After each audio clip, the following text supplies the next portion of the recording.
Bab 3606 Buah Daun Kecil. Tua, Bos. Mendengar gelar ini, sarkasme di wajah orang-orang di sekitarnya, yang dipimpin oleh wanita gemuk itu, langsung membeku.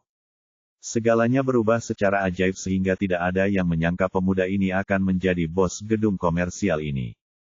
Jika banyak orang tidak mengenal Li Haikuan, manajer umum, mereka akan mengira dia dipekerjakan sebagai wali. Wanita gemuk itu juga mengenal Li Haikuan. Dia melangkah maju dan berkata, "Manajer Li, tidak, Anda pasti salah. Dia hanya mengatakan dia ingin membeli pusat perbelanjaan ini. Dia belum membelinya. Bagaimana dia bisa menjadi bosnya? Saya pernah melihat ini sebelumnya." Manajer Li, seorang pelanggan utama, selalu sangat sopan, tetapi sekarang wajahnya tiba-tiba berubah dingin. "Itu tidak masuk akal, bosku. Bagaimana aku bisa mengakui kesalahanku?" Dia berbalik dan menatap Ye Bufan dengan ekspresi menyanjung di wajahnya. "Bos, jika kamu punya instruksi, atur saja. Bawahanmu akan melakukan yang terbaik untuk melakukannya."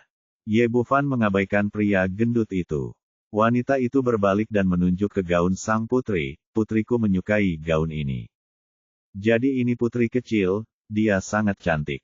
Li Haikuan melihat Xiao Yezi tersenyum cerah, lalu menghadap pelayan itu melambaikan tangannya dan berkata, "Apa yang kamu lakukan berdiri di sana dengan linglung? Mengapa kamu tidak segera melepas gaun putri kecil itu?" Petik 2. Oh, sudah tercengang, dan dia baru saja terbangun seperti dari mimpi. Dia diam-diam mengulurkan tangan dan mencubit pantatnya. Rasa sakit yang parah memberitahunya bahwa ini bukanlah mimpi. Dia buru-buru membuka lemari pajangan, dengan hati-hati menurunkan rok di dalamnya, lalu membungkusnya dan mengirimkannya ke Lansi. Wanita gemuk itu berdiri di samping dan memperhatikan, meskipun dia sangat marah, dia tidak bisa berkata apa-apa. Dia adalah bos di sini, dan semua produk adalah miliknya. Dia dapat mengambil apapun yang dia inginkan, meskipun dia seorang super VIP. Li Haikuan tersenyum di seluruh wajahnya. "Bos, maukah Anda datang ke kantor saya sebentar? Saya punya teh enak di sana." "Tidak, saya hanya mengajak anak-anak berkeliling." Hendak pergi ketika dia tiba-tiba memikirkan sesuatu. "Ngomong-ngomong, beberapa peraturan bangunan komersial harus diubah." Li Haikuan dengan cepat membungkuk, "Bos, kesalahan apa yang saya lakukan? Tolong perbaiki saya. Semua orang ada di sini. Pelanggan harus diperlakukan sama. Aturan siapa cepat dia dapat harus dipatuhi, dan tidak ada VIP yang diizinkan. Saya akan membatalkan aturan ini di masa mendatang." Li Haikuan mengangguk dengan cepat. "Saya mengerti, bos, saya akan mengaturnya sekarang dan membatalkannya mulai sekarang. Ini adalah hak istimewa bagi pelanggan VIP." Setelah berbicara, dia berbalik untuk melihat penjaga keamanan di sampingnya. "Segera sampaikan perintah bos, tidak peduli pelanggan VIP macam apa mereka harus mematuhi prinsip siapa cepat dia dapat, dan membatalkan hak istimewa pembelian prioritas sebelumnya."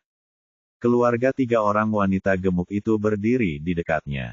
Setelah operasi ini, wajahnya terbakar, seolah-olah seseorang telah menamparnya ratusan kali berturut-turut. Awalnya, dia ingin menekan pihak lain berdasarkan identitasnya, tetapi pada akhirnya, wajahnya ditekan ke tanah dan digosok dengan keras, benar-benar mempermalukannya. "Kamu, tunggu saja aku." Di bawah tatapan semua orang, wanita gemuk itu tidak merasa malu untuk tinggal di sini lagi dan berlari keluar dengan panik. Ye Bufan mengajak si kecil dan Lansi untuk terus berbelanja di mal. Kapanpun dia melihat sesuatu yang disukainya, dia akan segera membelinya. Faktanya, itu tidak bisa dikatakan sebagai pembelian, itu adalah milik Anda, jadi Anda bisa mengambilnya jika Anda menyukainya. Li Haikuan di sini mengatur agar 2 pelayan mengikutinya dengan kereta belanja. Selama barang-barang yang dipilih si kecil ditempatkan di dalam mobil, dia kemudian akan mengatur seseorang untuk mengirimnya kembali ke rumah Ye. 2 jam berlalu dalam sekejap mata, dan Xiao Zhe tidak tahu berapa banyak barang yang dibelinya. "Ayah, aku lapar. Aku ingin makan makanan enak." Ye Bufan berkata, "Oke, beritahu ayah apa yang ingin kamu makan." Aku tidak tahu, aku hanya ingin makan makanan enak. Cowok juga tidak ada konsep yang jelas. Li Haikuan segera melangkah maju dan berkata, "Bos, ada restoran hiburan anak-anak baru tidak jauh dari sini. Makanannya enak dan menyenangkan. Cocok untuk seorang putri kecil. Bagaimana kalau saya mengantarmu ke sana?" Petik 2. Tidak, kamu boleh duduk. Katakan saja padaku. Petik 2. Ye Bufan telah berada di dunia peri, dan sekarang dia menikmati kembang api ketika dia kembali ke bumi, terutama perasaan bahagia sebagai keluarga beranggotakan 3 orang ingin berlarian dengan merusak pemandangan. Oke, Li Haikuan memperjelas lokasinya. Ye Bufan memindainya dengan kesadaran spiritualnya dan segera menemukan restoran itu, dan berkendara ke sana bersama Lan Si dan si kecil. Ini adalah restoran bertema anak-anak dengan kualitas yang sangat tinggi, baru saja dibuka dan semua fasilitas di dalamnya masih baru. Dindingnya dipenuhi berbagai karakter kartun dan gambar, dan terdapat taman bermain kecil di sebelahnya. Kebetulan saat itu waktu makan siang, dan banyak sekali orang tua yang membawa anak-anaknya makan. Keluarga beranggotakan 3 orang itu menemukan meja kosong dan duduk, dan si kecil melihat salad buah swalayan di sebelahnya. "Ayah, tunggu, aku akan membelikanmu sesuatu yang enak." Salad buah bergaya prasmanan ini juga merupakan spesialisasi restoran ini. Piring makannya berbentuk beruang kartun, berukuran sekitar 6 inci. Ada papan nama di sebelahnya, yang dengan jelas menyatakan bahwa biayanya 100 yuan. Dia mengeluarkan 100 yuan dan memasukkannya ke tangan si kecil. "Silakan, ayah akan menunggu makanan lezatmu." Petik 2. Oke, Yezi kecil akan memberi ayah buah yang paling enak untuk dimakan. Uangnya. Saya berlari dan segera berlari kembali dengan kartu menu, tetapi isinya sangat sedikit, hanya 1 buah ceri merah cerah. "Ayah, cobalah buah Xiao Ye." Si kecil memandang Ye Bufan dengan penuh harap. "Enak, buah yang didapat Yezi kecil kita enak sekali." Ye Bufan memasukkan ceri ke dalam mulutnya dan terus memuji si kecil, hatinya dipenuhi dengan kegembiraan menjadi seorang ayah. Melihat adegan antara ayah dan anak perempuannya, Lan Si merasakan hangat di hatinya. "Yezi kecil, di mana buah ibu?" "Oh, Yezi kecil lupa ibu. Aku akan mengambilkannya lagi." Ye Bufan menghela nafas dengan emosi, "Saya tidak menyangka putri kami tumbuh begitu cepat." Lan Si mengangguk, "Ya, saya juga tidak mengharapkannya." Petik 2. Saat dia mengatakan ini, omelan datang dari samping dia. "Anak siapa ini? Apakah ada aturannya? Mengapa kamu datang ke sini untuk mengambil makanan tanpa membayar?" "Paman, aku baru saja membayarmu." Mendengar suara putrinya yang penuh keluhan, wajah Ye Bufan tenggelam dan dia mengambil langkah maju datanglah kemari. Si kecil memegang piring makan di tangannya, wajahnya penuh keluhan. Di seberangnya berdiri seorang pelayan dengan wajah cemberut.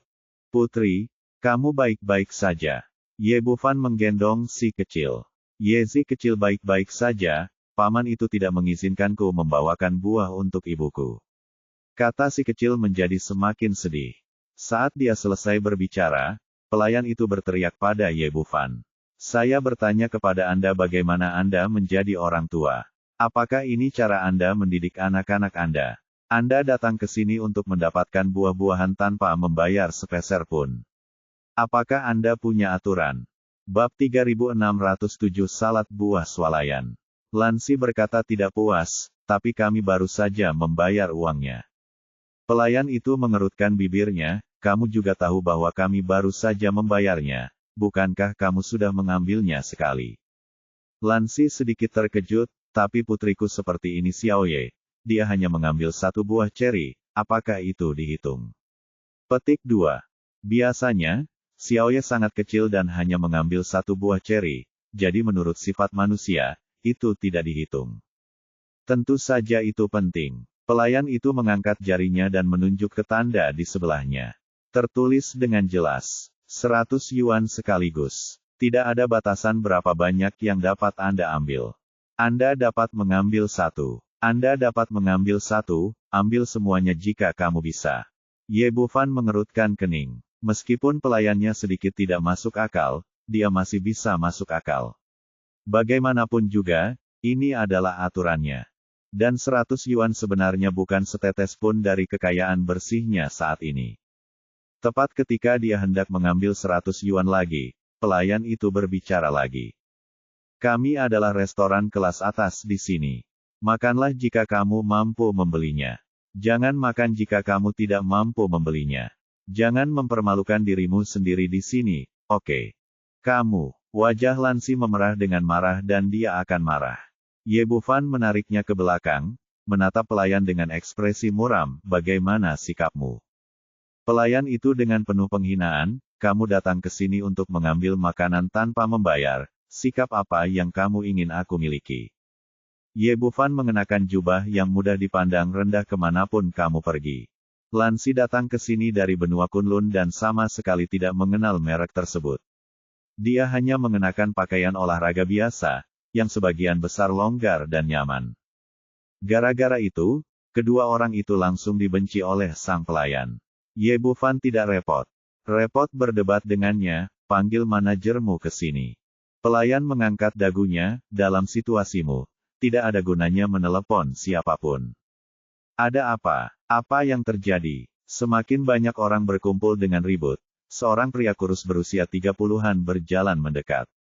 Dia mengenakan setelan bisnis dan memiliki lencana di dadanya yang menyatakan bahwa dia adalah pelayan lobi. Su Qiang, penanggung jawab restoran anak-anak ini. Manajer Su, begini. Pelayan jahat itu mengeluh lebih dulu dan melangkah maju untuk menceritakan apa yang terjadi, tapi dia menyalahkan keluarga Ye Bufan. Manajer Su, itulah yang terjadi. Kedua orang tua ini tidak menyadarinya sama sekali. Mereka membayar sekali dan ingin anak-anak mereka makan 2 kali. Su Qiang menoleh untuk melihat Ye Bufan dan Ye Bufan dengan ekspresi muram. Pak, kami adalah restoran kelas atas di sini. Jika tingkat konsumsi Anda tidak cukup, silakan cari yang lain.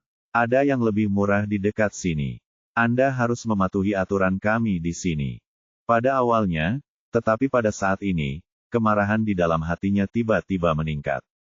Tidak apa-apa jika pelayannya tidak masuk akal, tapi tak disangka datang pramugara yang juga tidak masuk akal. Dia tersenyum dingin, restoran kelas atas. Jadi yang terpenting di sini adalah peraturannya. Su Qiang tampak bangga, iya, Anda harus mematuhi peraturan kami saat makan di sini.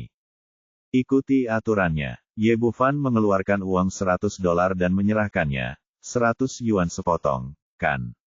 Itu dihitung 1 potong, kan? Pelayan mengambil uang itu dan memberinya senyuman dingin, benar, ini aturan kami. Terserah Anda mau mengambil lebih banyak atau lebih sedikit sekaligus. Kami tidak akan ikut campur.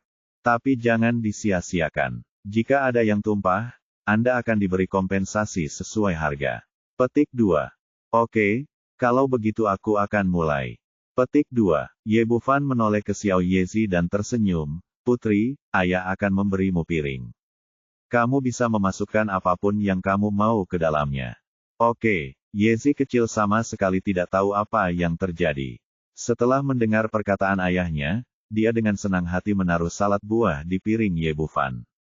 Yang lain berdiri di dekatnya dan menggelengkan kepala ketika melihat pemandangan ini. Mereka mengira pria ini akan melakukan sesuatu yang berbeda, tetapi mereka tidak menyangka akan menjadi begitu pengecut. Saat mereka hendak pergi, mereka tiba-tiba menyadari ada sesuatu yang tidak beres. Pihak kafetaria telah memperhitungkan dengan matang bagaimana memaksimalkan keuntungan, dan piring yang diberikan tidak terlalu besar, seukuran telapak tangan. Biasanya, meskipun orang dewasa menggunakan piring seperti ini untuk mengambil salad, mereka harus berhati-hati jika terlalu banyak akan mudah tumpah. Tapi milik Ye Bufan berbeda. Tidak peduli betapa santainya daun-daun kecil mengisinya, buah-buahan ditumpuk di atasnya tanpa ada tanda-tanda muncrat. Saat ini, piring tersebut bukan lagi piring biasa, seolah-olah ada wadah tak kasat mata yang menutupinya, tidak peduli seberapa besar daya tampungnya. Dalam waktu singkat, salad buah di piring yang dipegang Ye Bufan sudah setinggi 1 kaki. Dia sekarang adalah kekuatan spiritual dari Dewa Abadi, dan dia memiliki energi abadi yang tidak ada habisnya. Tidaklah mudah untuk memelihara sepiring salad buah. Apa yang terjadi? Apa aku terpesona? Coba lihat. Apakah ayah gadis kecil itu seorang dewa? Ini melanggar hukum fisika. Newton masih hidup, dia tidak bisa melakukannya. Sudah berakhir, bos akan membayar sampai mati sekarang. Hahaha, kamu benar-benar pantas mendapatkannya. Orang-orang yang menonton sepertinya telah melihat keajaiban, dan mereka semua berbisik satu sama lain, dengan wajah penuh kegembiraan.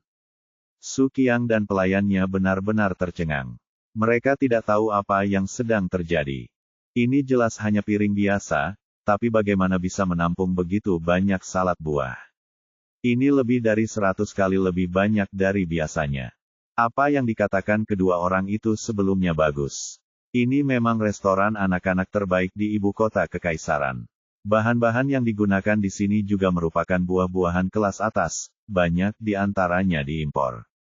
Menurut metode pemasangan Ye Bufan saat ini, biayanya akan mencapai beberapa ribu dolar. Yang paling mengerikan adalah saya masih belum punya niat untuk berhenti. Sepiring salad buah itu seperti ajaib dan bisa diisi ulang tanpa batas. Lengan Ye Bufan sepertinya memiliki kekuatan yang tiada habisnya.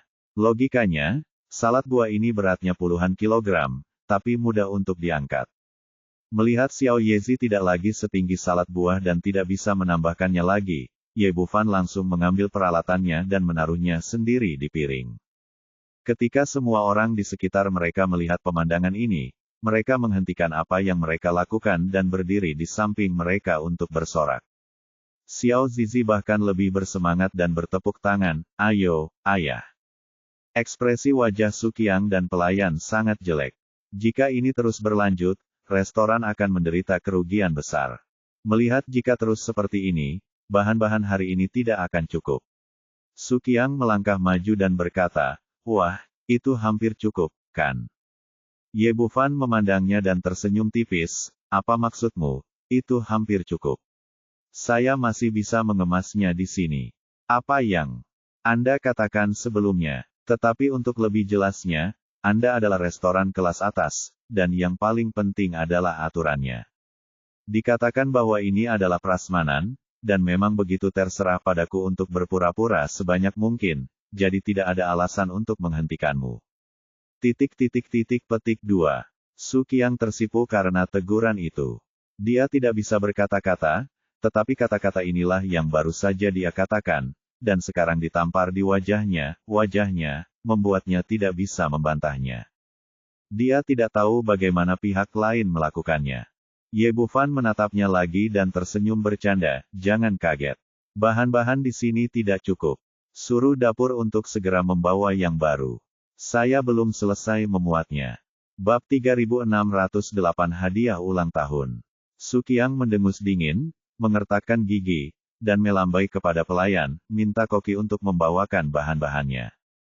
Segera banyak bahan dikirimkan, dan Ye Bufan melanjutkan, dan pemandangan ajaib berikutnya terjadi. Ia melihat piring makan di tangannya seperti tiang yang terbuat dari salad buah, tingginya mencapai sekitar 2 meter sebelum ia berhenti. "Oke sayang, kamu kembali dan makan dulu." Ye Bufan berbalik dan mengembalikan salad buah ke meja makannya. Si kecil sangat senang sehingga dia mengambil peralatan makan di tangannya dan memilih buah favoritnya di atasnya. Ye Bufan tidak hanya duduk, tapi berbalik dan berjalan kembali. Sekarang dengan kekuatan mental dan kultivasinya yang kuat, tidak ada masalah untuk menutupi seluruh restoran. Jadi orang-orang pergi tanpa khawatir piring salad buahnya akan roboh. Dia mengulurkan tangan dan menyentuhnya, dan setumpuk uang kertas $100 muncul di telapak tangannya. "Semuanya, saya mengundang Anda untuk salad buah hari ini. Siapapun bisa memakannya. Saya akan membayarnya dan membantu Anda menaruhnya di piring sesuai standar sekarang." Tiba-tiba ada garis-garis hitam di kepala mereka. Jika menurut Ye cara berdandan seperti ini akan membuat restoran mereka kehilangan celananya hari ini. Jelas sekali harganya 100 yuan, tetapi pada akhirnya, biaya berpura-pura pergi setidaknya beberapa ribu yuan. Tidak peduli seberapa kaya keluarga restoran mereka tidak mampu menanggung kerumitan seperti itu. Jika hal seperti ini sampai ke bos, saya khawatir mereka semua akan berkemas dan pergi. Orang-orang di sekitar bersorak. Siapa yang akan menolak hal bagus seperti kue di langit? Seorang anak kecil gemuk berlari lebih dulu, Paman, Paman, saya ingin saya ingin salad buah yang tinggi itu. Oke, Ye Bufan mengangguk sambil tersenyum, mengeluarkan uang $100 dan menyerahkannya kepada Su Qiang sebelumnya. 100 yuan, simpanlah. Su Qiang tampak murung, wah, cukup sudah, jangan melangkah terlalu jauh. Ye Bufan terkekeh, apa maksudmu dengan ini?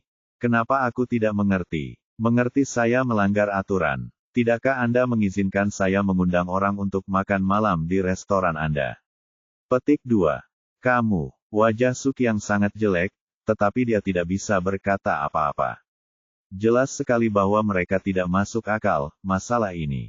Ye Bufan berkata, kamu baru saja mengatakan bahwa ini adalah tempat perbelanjaan kelas atas, dan yang terpenting adalah peraturannya. Kamu mengatakannya dengan jelas, terserah padaku untuk mengambil lebih banyak. Bukankah ini melanggar peraturanmu? Jika demikian, Anda bisa saja mengatakannya, tetapi Anda hanya dapat membayar salad buah swalayan tetapi tidak mengambilnya, bukan? Su Qiang mengertakkan gigi karena marah kali ini, jika tidak, restoran harus tutup hari ini. Anda pasti bodoh. Wah, menurut saya Anda di sini untuk menimbulkan masalah. Anda tidak diterima di restoran kami. Dia melambaikan tangannya dan memanggil 4 penjaga keamanan, usir pembuat onar ini dan jangan izinkan dia memasuki restoran kita lagi. Petik 2. Ekspresi Ye Bufan menjadi gelap, apa maksudmu dengan ini? Saya datang sesuai aturan Anda dan membayar untuk konsumsi. Sebelum Su Qiang dapat berbicara, sebuah suara tajam datang dari sampingnya. Petik 2. Bisakah orang seperti Anda memiliki kualitas? Anda dapat mengemas begitu banyak barang dengan 100 yuan. Jika Anda melakukan ini, restoran saya akan tetap buka. Ye. Bufan berbalik dan melihat wanita gemuk yang baru saja dilihatnya di mal pakaian berjalan bersama putri dan suaminya. Pria ini masih bertingkah seperti orang yang cerdik, penuh momentum. Melihat orang-orang di sekitarnya seperti ini, mereka semua menyingkir. Orang seperti Anda tidak pantas makan di restoran ini, kualitas Anda terlalu rendah.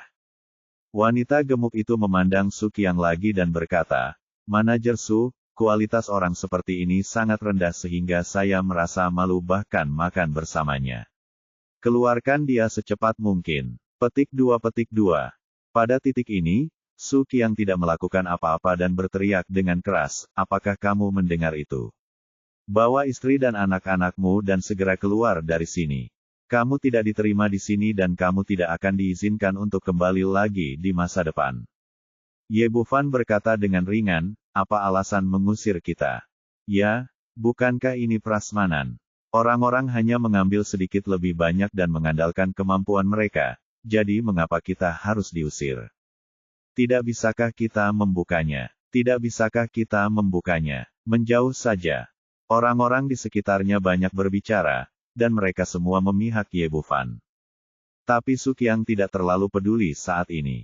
Jika dia tidak mengusir orang ini, tokonya tidak akan bisa dibuka. Jika saya benar-benar ingin memperburuk keadaan, saya khawatir saya tidak akan dapat mempertahankan posisi saya sebagai pemimpin. Dia berpura-pura tidak mendengar apa yang dikatakan orang lain dan berteriak dengan arogan, saya manajer di sini. Apapun yang saya katakan akan penting. Sayalah alasannya. Jika saya menyuruh Anda pergi, Anda harus pergi. Biar saya beritahu Anda, jangan bahkan berpikir untuk membuat masalah di sini. Kamu tidak boleh mengacaukan latar belakangmu. Ye Bufan tersenyum dingin, apakah seorang manajer memiliki posisi resmi yang tinggi? Bisakah dia melakukan apapun yang dia inginkan? Pelayan berkata, iya, masuk toko kami. Anda dapat melakukan apapun yang Anda inginkan dengan manajer Su. Begitu saja. Wanita gemuk itu mengejek, Anda tidak ingin membeli toko ini juga. Jika Anda menjadi bos, Anda akan membiarkan siapapun yang Anda inginkan pergi. Petik 2. Aku benar, aku sangat ingin membeli toko ini. Ye Bufan kembali ke bumi dari dunia peri. Dia masih cukup baru dalam aturan semacam ini dan menganggap permainan melempar uang ke orang seperti ini cukup menarik. Dia mengambil ponsel dari Lansi dan menelepon Suruyue lagi. Ada restoran bahagia anak-anak di sini, belikan untukku. Suruyue tersenyum genit di sisi lain telepon, sayang, kamu tidak bisa membeli restoran yang kamu sebutkan ini. Saya membelinya. Ini, bukan milikmu. Suruyue tersenyum, tebak siapa pemilik restoran ini. Ye Bufan menggelengkan kepalanya, oke. Tanda seru, hadiah untuk Xiao Zizi. Saya membantu menyiapkannya. Saya merasa di restoran sebesar itu, jika si kecil adalah satu-satunya, itu tidak akan berhasil. Kejutan, tapi aku tidak menyangka kamu akan pergi hari ini. Suruyue yang pintar tahu bahwa mereka pasti menghadapi masalah, dan berkata, sayang, apakah itu seseorang? Saya akan berada di lobi setelah dia mengatakan itu. Melihatnya seperti ini, wanita gemuk itu berdiri di sampingnya, tapi dia tidak berani berkata apa-apa. Berdasarkan pelajaran dari masa lalu, dia memiliki firasat buruk di hatinya, dan dia selalu merasa ada sesuatu yang akan terjadi. Sukiang tidak mengetahui hal ini, dan wajahnya penuh dengan ejekan, wah, saya benar-benar tidak tahu siapa yang memberi Anda keberanian untuk datang ke sini dan berpura-pura berada di sini. Saya akan lihat bagaimana Anda berakhir. Kamu bajingan, aku akan lihat bagaimana kamu berakhir. Kata seorang pria yang penuh amarah. Suara itu terdengar, dan kemudian seorang pria parubaya pendek gemuk bergegas dari kantor di belakang. Manajer Wang, mengapa Anda ada di sini? Sukiang dan pelayan sama-sama terkejut, dengan kepanikan muncul di mata mereka. Manajer Wang Donglah yang datang, orang umum yang bertanggung jawab atas restoran ini. Dia jarang datang ke lobi pada hari kerja. Cukup ada pengurus di sini yang mengambil alih. Bab 3609, Keuntungan Kecil. Kamu bajingan, kamu buta, bagaimana kamu bisa berbicara dengan bos? Wang Dong menerima telepon dari Suruyue. Mendengar bos besar itu datang ke restorannya, Wang Dong segera bergegas. Dia telah mengikuti Suruyue selama bertahun-tahun, tetapi tidak seperti orang-orang seperti Sukiang yang belum pernah melihat sebagian besar dunia, dia tahu status keluarga Changsun dan keberadaan seperti apa Ye Bufan itu. Karena itu, ketika saya melihat Sukiang mengejek bos besarnya, saya langsung ketakutan. Jika Ye Bufan marah, dia tidak tahan. Sangat kesal, dia naik dan menamparkan wajah Sukiang dengan dua mulut besar. Jalang, aku akan menyelesaikan masalah denganmu nanti. Setelah mengatakan itu, dia segera mendatangi Ye Bufan dengan ketakutan, dan membungkuk untuk membungkuk. Itu karena aku tidak mendisiplinkan bawahanku dengan baik, jadi aku meminta bos untuk menghukumku. Dia tahu bahwa pemilik restoran ini adalah Xiao Zizi, dan dia juga tahu betul siapa sebenarnya orang yang berhak berbicara itu, jadi dia menyebut dirinya sebagai bos. Begitu dia mengucapkan kata-kata ini, orang-orang di sekitarnya tercengang. Mata Sukiang dan pelayan melebar, dan bola mata mereka hampir lepas dari rongganya. Apa yang terjadi? Kenapa pemuda yang baru saja mereka olok-olok itu menjadi bos mereka dalam sekejap mata? Wanita gemuk itu tampak seperti baru saja melihat hantu. Apa yang terjadi? Ini pernah terjadi sebelumnya. Hal yang sama juga terjadi di sini. Ada berapa industri yang lain gempar, menyaksikan semua ini dengan mentalitas menonton pertunjukan. Ye Bufan memandang Wang Dong dengan acuh tak acuh, apakah Anda orang yang bertanggung jawab di sini? Yang lebih muda adalah manajer umum di sini. Jika Anda butuh sesuatu, bos, tanyakan saja kepada saya. Mampu mempertahankan posisi Anda. Meskipun dia adalah bawahan lama yang mengikuti Suruyue, dia juga tahu betul bahwa tidak ada yang bisa melindungi dirinya sendiri begitu pemuda di depannya marah. Ye Bufan mengangkat tangannya dan menunjuk ke arah Sukiang dan pelayan, jangan simpan kedua orang ini lagi, biarkan mereka keluar. Ya, bos. Wang Dong berbalik dan melihat kedua orang itu dengan mata tajam, apakah kamu mendengar itu? Keluar dari sini. Bos, saya salah. Saya sangat buta. Bos, saya benar-benar tidak tahu itu Anda. Tolong beri saya kesempatan lagi. Keduanya mereka tidak tahan lagi. Tak lagi sombong seperti dulu, masing-masing memohon dengan berurai air mata dan pilek. Ye Bufan mengabaikannya sama sekali dan mengangkat tangannya untuk menunjuk wanita gemuk di sebelahnya, usir orang ini juga. Mulai sekarang, dia akan masuk daftar hitam dan tidak akan diizinkan masuk ke restoran kami lagi. Petik 2 tanda seru petik 2. Wang Dong mengangguk dengan cepat, lalu dia melambaikan tangannya ke penjaga keamanan di sebelahnya. Apakah kalian semua tuli? Kalian tidak mendengar perintah bos. Mengapa kalian tidak segera melaksanakannya? Ya, penjaga keamanan itu sepertinya sedang bermimpi Su Qiang dan pelayan. Dia melemparkannya keluar toko. Tidak terkecuali wanita gemuk itu dan langsung diusir. Nak, tunggu aku. Wanita gemuk itu menatap Ye Bufan dan penuh kebencian, tapi dia tidak punya pilihan selain mengatakan kata-kata yang kejam dan tidak relevan. Begitu dia selesai berbicara, pelayan dan Su Qiang di sebelahnya bergegas, "Kamu jalang, kamu menipu saya dan kamu bekerja dengan saya. Bah, siapa yang menyuruhmu mengambil 2.000 yuan saya? Uang? Kamu bisa salahkan saja dirimu sendiri karena kehilangan pekerjaanmu." Sembur wanita gemuk itu sambil menarik suami dan anak-anaknya pergi. Ternyata dialah yang bertanggung jawab atas semua ini. Sebuah keluarga beranggotakan 3 orang sedang makan di sini.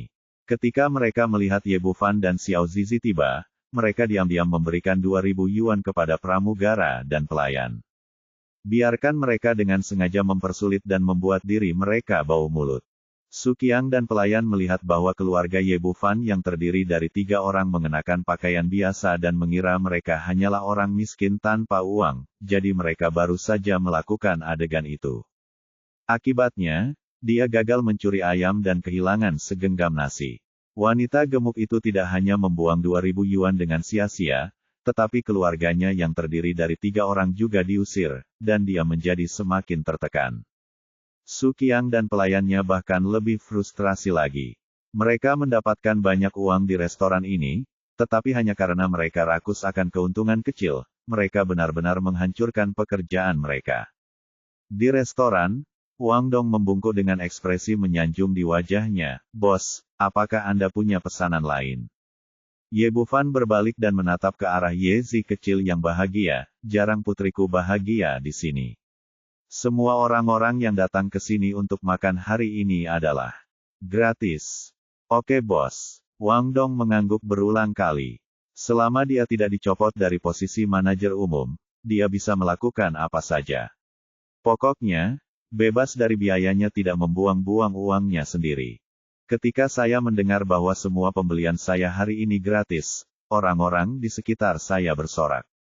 Kemudian suasana di seluruh restoran menjadi semarak, seperti lautan kegembiraan, dan Xiao Zizi pun sangat senang menyantapnya.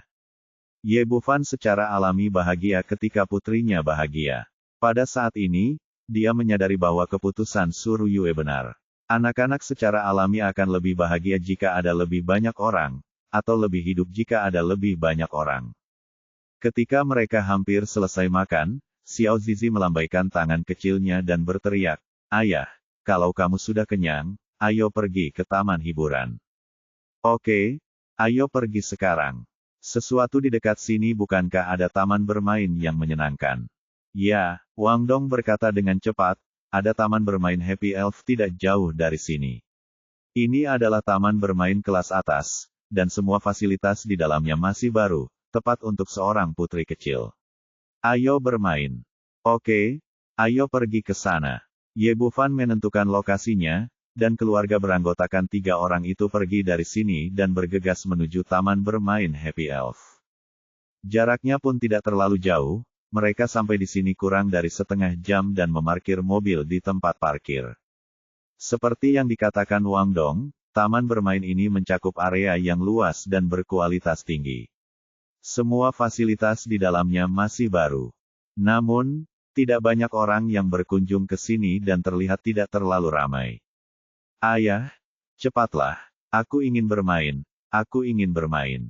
Si kecil berlari dengan gembira di depan dan segera sampai di loket tiket di gerbang. Ye Bufan datang dan berkata kepada kondektur, "Saya membeli 3 tiket, berapa harganya?" Kondektur tersenyum sopan, "Tuan, tolong tunjukkan kartu anggota Anda." Ye Bufan menggelengkan kepalanya, "Ini pertama kalinya bagi saya di sini. Tidak ada kartu anggota. Menurut pendapatnya, tidak masalah jika dia tidak memiliki kartu anggota. Paling-paling dia tidak ingin diskon, dan dia juga tidak kekurangan uang. Kondektur mengangkat jarinya dan menunjuk ke papan pengumuman di sebelahnya. Maaf Pak, hari ini adalah hari keanggotaan Happy Elf Playground kami. Hanya anggota yang dapat masuk dan bermain. Jika Anda tidak memiliki kartu anggota, kamu tidak bisa masuk. Silakan kembali besok. Ini, Ye Bufan tertegun sejenak. Dia sekarang mengerti mengapa tidak banyak tamu di taman hiburan yang bagus. Ternyata itu adalah hari keanggotaan. Baiklah, bisakah Anda membantu? Saya bersedia membayar 2 kali lipat ongkosnya, atau 10 kali lipat. Selama Anda memberitahu saya harganya, tidak peduli berapa harganya. Kondektur menggelengkan kepalanya, maaf Pak, ini bukan soal uang. Kami punya peraturan di sini. Jika Anda tidak memiliki kartu anggota, Anda hanya bisa kembali besok. Petik 2. Ini. Ye Bufan mengerutkan kening mengecewakan putrinya dan harus mencari jalan. Saat ini, tawa keras datang dari belakangnya. Hahaha, kamu bukan anggota kan? Kamu tidak bisa masuk kan? Senang sekali. Bab 3610, Permintaan Maaf Keluarga Dongfang.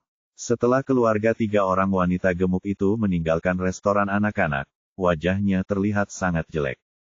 Setelah mengandalkan kekuatan keluarga selama bertahun-tahun, saya selalu sombong dan mendominasi, dan saya tidak pernah mengalami keluhan seperti itu. Sial, bagaimana mungkin dia, anak laki-laki cantik, memiliki industri sebesar itu? Tidak mungkin, tidak mungkin. Pria di sebelahnya berkata, mungkin dia orang kaya yang tersembunyi.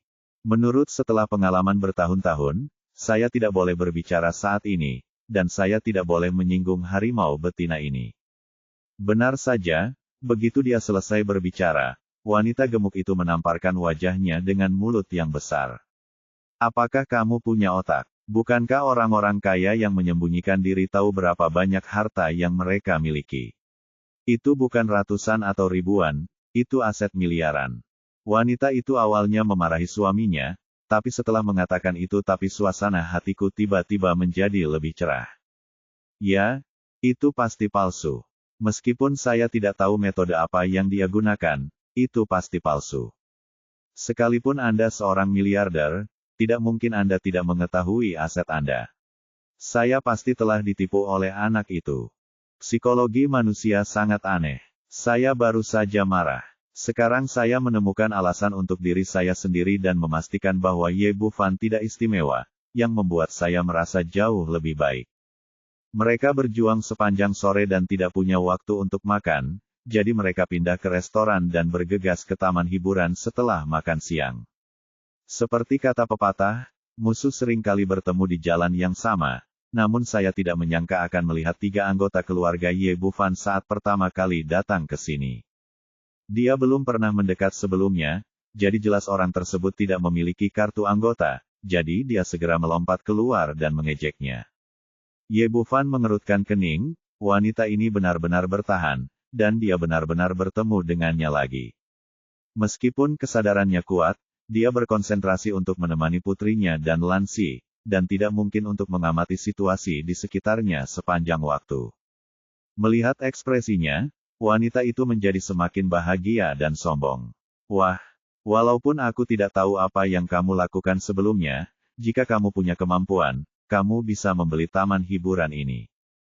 Kalau kamu tidak punya kemampuan, lihat saja dari samping. Aku punya kartu anggota. Bufan benar-benar mempunyai ide ini. Dia telah gagal 2 kali sebelumnya, jadi dia tidak percaya dia tidak bisa mengeluarkan uangnya. Saat ini, uang bukanlah apa-apa baginya. Itu hanyalah kepemilikan eksternal. Terlalu banyak yang harus dibelanjakan, dan selain itu, dia harus meninggalkan bumi sebentar lagi. Sebelum dia sempat mengisi daya ponselnya ketika dia kembali, dia mengulurkan tangan dan mengambil ponsel Lansi lagi, bersiap menelepon untuk membeli taman hiburan ini. Hahaha nak, berhentilah berpura-pura padaku. Tahukah kamu berapa harga taman hiburan ini? Ini adalah aset bernilai puluhan miliar, tidak sebanding dengan 2 pusat perbelanjaan kecil sebelumnya. Lagi, meskipun dia cerdik, dia bukannya tidak punya otak. Bahkan seseorang dengan kekayaan bersih ratusan miliar pun mungkin tidak bisa begitu saja menarik modal kerja puluhan miliar. Contoh paling umum adalah putra Li Chaoren diculik, dan dia membutuhkan beberapa hari untuk mengumpulkan uang tebusan. Ye Bufan tidak ingin memperhatikan wanita ini dan hendak menelepon, tetapi telepon di tangannya berdering lebih dulu. Saudari Lan, di mana Xiao Fan? Ye Bufan berkata, "Iya, apakah ada yang salah? Sesuatu telah terjadi, seperti ini." Dongfang Huizong berkata, "Saya bersama ayah saya orang tua itu selalu merasa kasihan. Awalnya dia ingin menyampaikan permintaan maaf kami kepada keluarga Dongfang, tapi kamu pergi terlalu tiba-tiba. Ulang tahun Yezi kecil akan segera tiba, jadi ayahku mengeluarkan taman bermain Happy Elf milik keluarga sebagai hadiah-hadiah si kecil bisa dianggap sebagai kompensasi atas hadiah sebelumnya." Ye Bufan sedikit terkejut, dia tidak menyangka bahwa taman hiburan ini adalah milik keluarga Dongfang. "Xiao Fan, kenapa kamu tidak mengatakan apa-apa? Apakah kamu tidak puas?" Melihat tidak ada gerakan di sini, Dongfang Huizong merasa sedikit tidak yakin. Lagi pula, masalah yang disebabkan oleh Dongfang Renji terakhir kali terlalu besar. Meskipun karakternya biasanya sedikit ceroboh, sebagai seorang wanita muda dari keluarga besar, dia masih dapat memahami beberapa hal penting dengan jelas. Jika bukan karena keterbukaan pikiran Ye Bufan, setelah pengalaman terakhir, saya khawatir keluarga Dongfang tidak akan ada lagi. Dongfang Jianye memahami hal ini dengan lebih baik dan terlalu malu untuk menelepon, jadi dia langsung meminta putrinya untuk maju. "Oke, aku di depan pintu Happy Elf sekarang, siap mengajak si kecil bermain." "Benarkah? Kamu di sini? Ayahku dan aku baru saja menyelesaikan prosedur serah terima dan juga berada di taman bermain. Tolong tunggu kami. Keluar sekarang." Ye Bufan menutup telepon dan mengembalikan telepon ke Lan Si. Yezi kecil sedikit cemas, "Ayah, bisakah kita masuk dan bermain? Saya ingin naik komedi putar, saya ingin naik biang lala." Ye Bufan mencubit pipi merah mudanya, "Tentu saja, kami akan masuk sebentar lagi." Petik 2. Kamu tidak malu dengan kata-katamu. Wanita gemuk itu tidak terburu-buru memasuki taman hiburan, dan mengejek dari samping, "Kamu tidak akan memberitahuku bahwa ini adalah milikmu lagi, kan?" Ye Bufan berkata sambil tersenyum bercanda, "Bukan hanya sekarang, tapi sekarang. Apakah menurutmu aku akan mempercayainya?" Wanita gemuk itu mengerutkan bibirnya, "Kamu hanya berbohong seorang anak kecil. Aku tidak akan tertipu apapun yang terjadi." Dia baru saja selesai mengatakan ini. Gerbang ke taman bermain terdekat tiba-tiba terbuka. Semua orang di dekatnya terkejut, termasuk staf loket tiket. Biasanya, gerbang ke taman hiburan jarang dibuka kecuali ada orang yang sangat penting datang. Di bawah pandangan semua orang, Dongfang Huizong, ayah dan putrinya, bergegas keluar bersama selusin anak buahnya. Dongfang Jianye melihat sekeliling, lalu matanya tertuju pada Ye Bufan, dan dia segera berlari dengan senyuman di wajahnya. "Tuan Ye, Anda kembali." Biasanya, dengan hubungan Dongfang Huizong, meskipun keduanya belum menikah, mereka hanyalah juniornya dalam hal status. Namun situasinya berbeda sekarang. Sebagai kepala keluarga Dongfang, dia tentu tahu seperti apa keberadaan pria di depannya. Status pihak lain terlalu tinggi. Dia menenangkan alam abadi Kunlun dan sendirian melenyapkan perang salib di dunia barat. Orang seperti itu seperti dewa pelindung bagi seluruh Tiongkok. Selain itu, Dongfang Renji telah menyebabkan masalah besar, jadi dia tidak berani bertindak sebagai penatua. "Tuan Ye, saya membuat keputusan tanpa izin dan mengalihkan taman hiburan ini atas nama Xiao Zizi. Mohon tidak keberatan." Saat Dongfang Jianye mengucapkan kata-kata ini, dia masih merasa sedikit gugup di dalam hatinya. Tidaklah berlebihan jika dikatakan bahwa apa yang dapat dikembangkan keluarga Dongfang di masa depan kini sepenuhnya berada di bawah kendali mereka.